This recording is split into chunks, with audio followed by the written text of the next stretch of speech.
wash bay here. And so there's not going to be much footage this week for these 2 weeks because I have been dealing with problems in the barn, specifically with the babies, for the past 2 weeks. So yeah, I'll talk about that in a second. Okay, so who's first? You're too small, babe. Yeah, come on. So basically what happened this week was at the end of 3 weeks ago, I gave a whole bunch of treatments for lung issues because I was having repetitive lung issues, as well as in general I was having problems with snotty noses and coughing, and they weren't clearing up. So our normal drugs are penicillin, and then I gave a stronger drug, which was Effacur, and then I gave oxytetracycline in the milk. So they went through 3 rounds of drugs, and then at the end of the rounds of drugs, I started getting dietary issues. So they were having the shits, and they were an odd green to gray color, but not dark gray. Like it was like a very, very light creamy like color. It's a very odd shade, like to a certain degree, like corpse skin tone. Like it was an awful color, and completely wrong. So I have spent the entire week battling it because as soon as I saw 1 or 2 that had it, I took them out of the pen there and I started bottling them. But then every single day after that, I had 1 or 2 that would pop up in the pen, and they would have had some kind of dietary problem, whether their shit looked neon green or if it looked almost white. And so I'm not sure exactly what the problem was, but it's gotten to a point now where we have almost a full pen of babies that are sick. And yesterday was the day where I hit my breaking point, and my mom and my dad had already been talking to the vet, trying to figure things out, and they came to the conclusion that they needed a fecal sample. So that got sent off yesterday. So hopefully by next week I'll know what's going on with these guys. However, the ones that have been having the biggest problem have been our youngest ones. And those are the ones, of course, that are most susceptible and whatnot to a whole bunch of diseases. However, that meant that anybody in the wash bay was fully exposed and problematic. So anybody born this week needed to be dealt with in as much of a sterile environment as we could to make sure that they either didn't have exposure or, basically they didn't have exposure. And so, unfortunately, the kid room was both the sick room as well as the newborn room, which was scary for a while there. There was a lot of hand washing and being careful. And then I came to the conclusion that I couldn't put them in the wash bin. Like, I didn't know what to do with them. So they ended up coming out here in the tote upon my dad's suggestion. And then what we did in order to at least try and stem any problems was we moved all of the boys from earlier this season, or this round, and we've put them in the coverall over there because that's where these guys are. They're in the coverall right now. And all of the girls are still in the wash bay, but they all got moved into pens that were either clean and sterile, or they were moved into pens which I know hadn't had any kind of exposure or any kind of issues. And the older girls, again, they're doing fine. But that freed up the space to start a sick pen and to thin out the group that everybody who was sick was coming in. Because the sick group, or the start of this week, what turned into being the group, actually got split into 3 by the end of the week. But it started as one really big group of like 40 or 50 in a pen that is supposed to only hold like 20 large ones. And so it was workable, like when you sat in there and you basically did what I'm doing now and you put them all in the nipple and everything, then it was manageable, but it was overstocked. So I thinned them out, and we still ended up getting ones that were problematic. How I thinned them out was I put the biggest ones and the strongest ones in the next group over, which hadn't had any problems, that pen, but it was empty, so it was fine. And then I put the sick ones in the empty pen that was still present. And I've been taking anybody who shows up from the original problematic pen and putting them into the sick pen, or leaving them in that pen itself. I haven't been transferring groups at all or anything. I'm just trying to keep everything where it is and trying to keep my goats alive. I have lost 3 to the shit problem so far. And it's upsetting and disheartening because I think I'm going to lose 2 more. And I'm just trying to do what I can in order to keep everything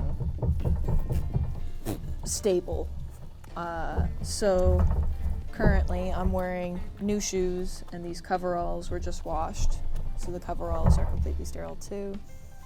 And my hands are good. I've made sure of that. And I'm sitting in here playing with the babies who have not had any exposure to the whatever the problem is. But yeah, that has been this week so far, or the past 2 weeks, and it has not been fun at all. But yeah, we'll see what happens next week.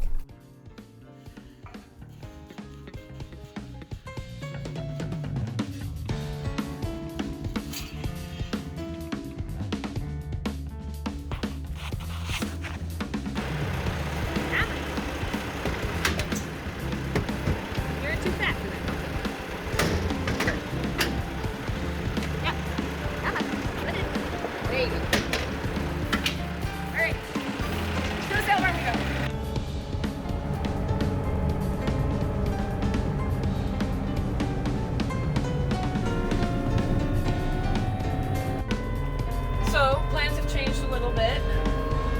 I am on my way to a completely different field because this field is too wet, and because we tilled it, it is also incredibly soft. So I keep sinking in till the body, and I've had to be pulled out twice. I'm making a mess of the stuff that Dad has already planted, and even when the roller showed up, I was still making a mess. So we're on our way to a different field, and that's what's happening right now. So yeah, continuing with rock picking.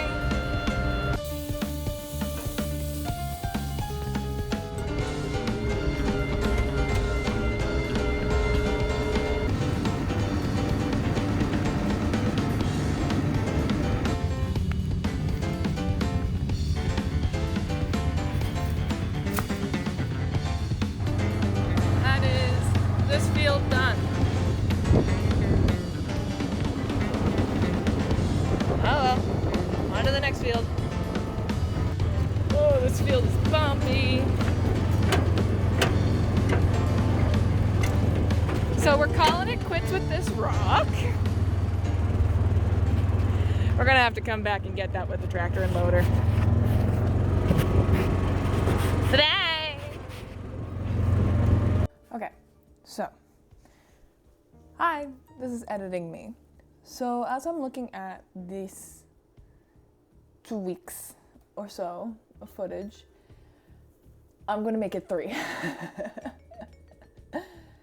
So basically, over the past 3 weeks or so, everything has been slamming together and pushing things away from each other, and just in general making things much more difficult than it needed to be. So the spring has been rough in terms of getting the fields ready and prepped and done and everything. The field in particular that we're having problems with has basically never had a crop in, or at least hasn't had a crop in years. And so instead of rocks, what we're picking up are twigs. And some of them, because they're willows, have actually started sprouting and growing in the ground. So that makes it 3 times harder. And it's just not conducive for me to take my phone out and take video. It doesn't make any sense. So over the past 3 weeks or so, we have basically been working on the barn problem with the shitty butts, which we now know what that is, and we've been working on rock picking, which is more stick picking right now. And so basically we have all but one of the fields done now. And this is 3 weeks in from the start of this video. And that one field we're hoping to get done within the next week. However, it rained like last Thursday or so, and so everything's still drying up. It's Saturday, by the way. And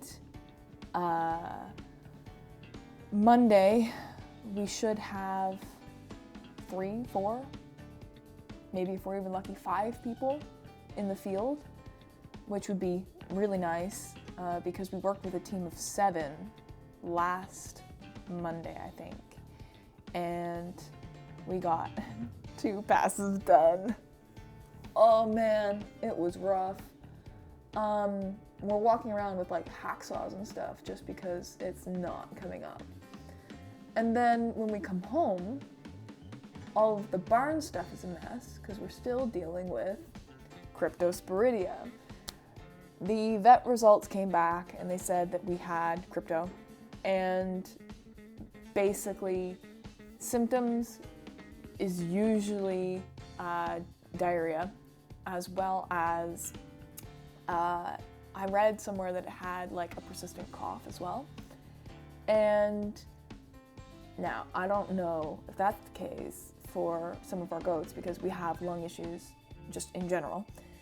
However, we definitely have the crypto in terms of the manure for the diarrhea and stuff like that.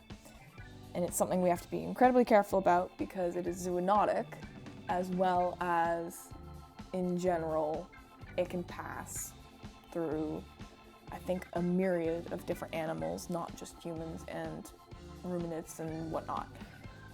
It is a parasite, and it basically incubates for 5 days or so, and then it starts to shed from 5 till 20 days, I'm pretty sure.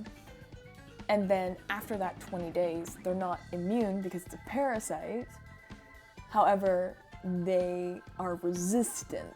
So it's a whole mess that we're working on, and it is a pain.